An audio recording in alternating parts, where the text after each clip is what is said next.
Assalamualaikum warahmatullahi wabarakatuh. Selamat pagi, siang, sore, dan malam. Perkenalkan, nama saya Ratna Wahyuni Tias dengan NIM 4101422221 dari Prodi Pendidikan Matematika. Pada kesempatan kali ini, saya akan membahas mengenai materi pembuktian dan penarikan kesimpulan guna memenuhi tugas proyek mata kuliah dasar-dasar matematika yang diampu oleh Ibu Detalia Noriza Munahevi SPD MPD. Materi pertama yang akan saya bahas adalah materi pembuktian. Terdapat 4 cara untuk melakukan pembuktian, di antaranya metode pembuktian langsung, metode pembuktian dengan kontradiksi, metode pembuktian dengan kontraposisi, dan metode pembuktian dengan induksi. Pada kesempatan kali ini, saya akan membahas pembuktian dengan cara induksi dan dengan cara kontradiksi.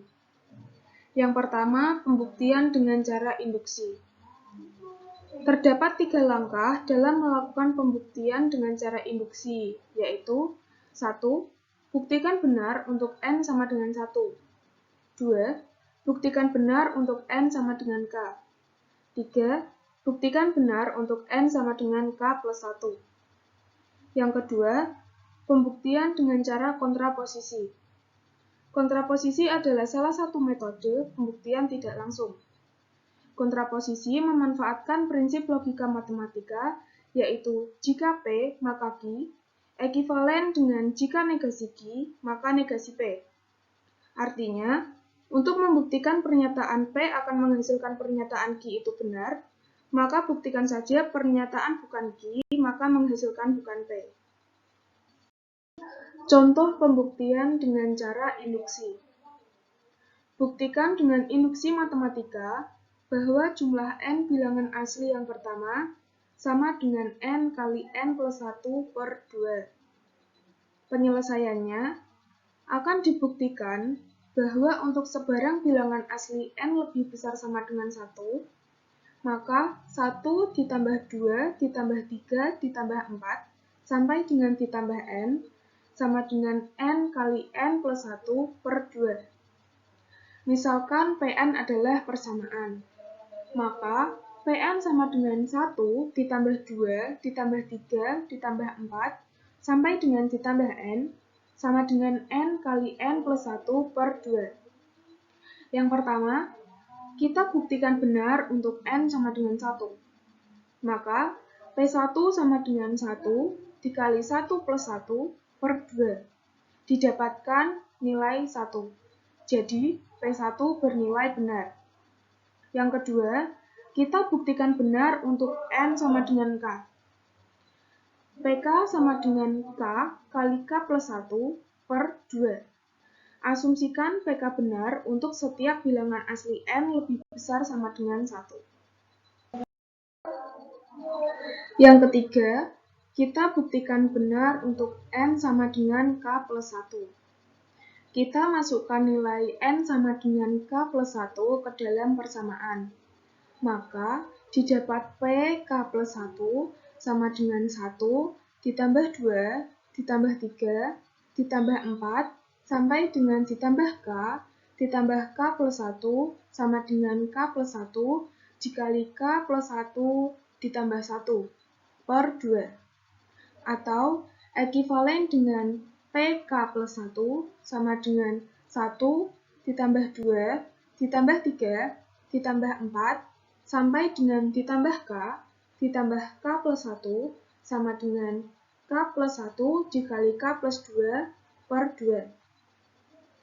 Karena PK sama dengan 1 ditambah 2 ditambah 3 ditambah 4 sampai dengan ditambah K sama dengan K kali K plus 1 per 2 adalah pernyataan yang benar, maka dari ruas kiri PK plus 1 diperoleh 1 ditambah 2 ditambah 3 ditambah 4 sampai dengan ditambah K ditambah K plus 1 sama dengan 1 ditambah 2 ditambah 3 ditambah 4 sampai dengan ditambah K ditambah K plus 1, di mana nilai 1 ditambah 2 ditambah 3 ditambah 4 sampai dengan ditambah K sama dengan nilai PK. Sama dengan K dikali K plus 1 per 2 ditambah K plus 1. Lalu kita samakan penyebutnya menjadi 2, sama dengan K dikali K plus 1 per 2 ditambah 2 dikali K plus 1 per 2 sama dengan K kuadrat plus K per 2 ditambah 2K plus 2 per 2 sama dengan K kuadrat ditambah 3K ditambah 2 per 2 sama dengan K plus 1 dikali K plus 2 per 2. Kedua ruas dari PK plus 1 sama, maka PK plus 1 bernilai benar. Dapat kita simpulkan, karena ketiga langkah pembuktian tersebut bernilai benar, maka dapat disimpulkan bahwa jumlah N bilangan asli yang pertama sama dengan N kali N plus 1 per 2. Yang kedua adalah contoh pembuktian dengan cara kontraposisi. Jika 5N plus 2 bilangan ganjil, maka N adalah bilangan ganjil. Penyelesaiannya, kita misalkan bahwa P sama dengan 5N plus 2 bilangan ganjil, Q sama dengan N bilangan ganjil. Maka, negasi P sama dengan 5N plus 2 bilangan genap, negasi Q sama dengan N bilangan genap. Bentuk kontraposisinya yaitu negasi Q, maka negasi P. Jika N bilangan genap, maka 5N plus 2 bilangan genap.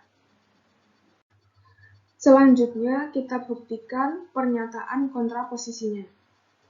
Asumsikan bahwa negasi Q bernilai benar, yaitu N sama dengan 2K, di mana K elemen bilangan bulat positif.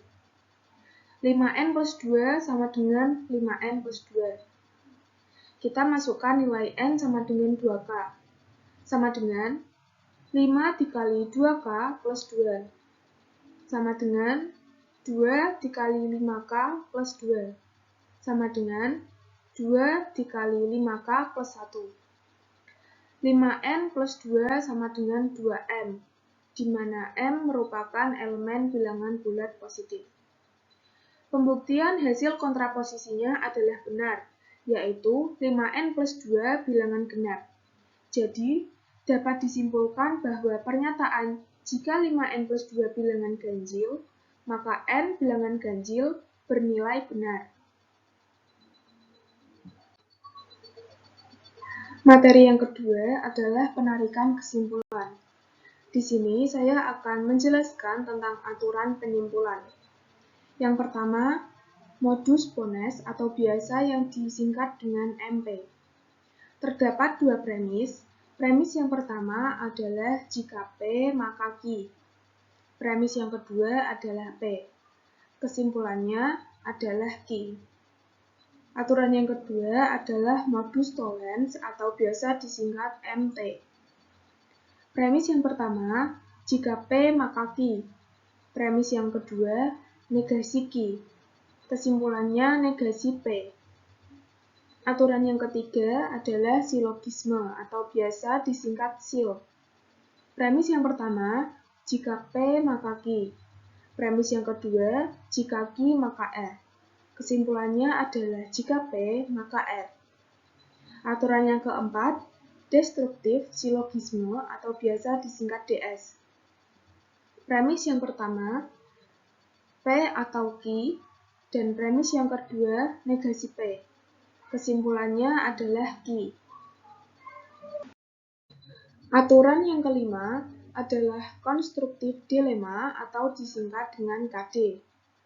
Premis yang pertama, jika P maka Q dan jika R maka S. Premis yang kedua, P atau R. Kesimpulannya adalah Q atau S. Aturan yang keenam, destruktif dilema atau DD. Premis yang pertama, jika P maka Q, dan jika R maka S. Premis yang kedua, negasi Q atau negasi S. Kesimpulannya, negasi P atau negasi R. Aturan yang keenam, simplifikasi atau biasa disingkat SIM, yang artinya adalah penyederhanaan. Oleh karena itu, hanya terdapat satu premis dalam aturan ini, yaitu P dan Q. Kesimpulannya adalah P. Aturan yang kedelapan adalah adisi atau biasa disingkat dengan AD, yang artinya adalah penambahan. Dalam aturan ini juga hanya terdapat satu premis, yaitu P. Kesimpulannya adalah P atau Q. Dan terakhir yang kesembilan adalah konjungsi atau biasa disingkat dengan conj. Terdapat dua premis. Premis yang pertama adalah P, dan premis yang kedua adalah Q. Kesimpulannya, P dan Q. Contoh soal penarikan kesimpulan. Susunlah bukti formal validitas argumen berikut. Pak Ali adalah seorang pedagang atau petani. Jika Pak Ali seorang pedagang, maka ia kaya. Ternyata Pak Ali tidak kaya.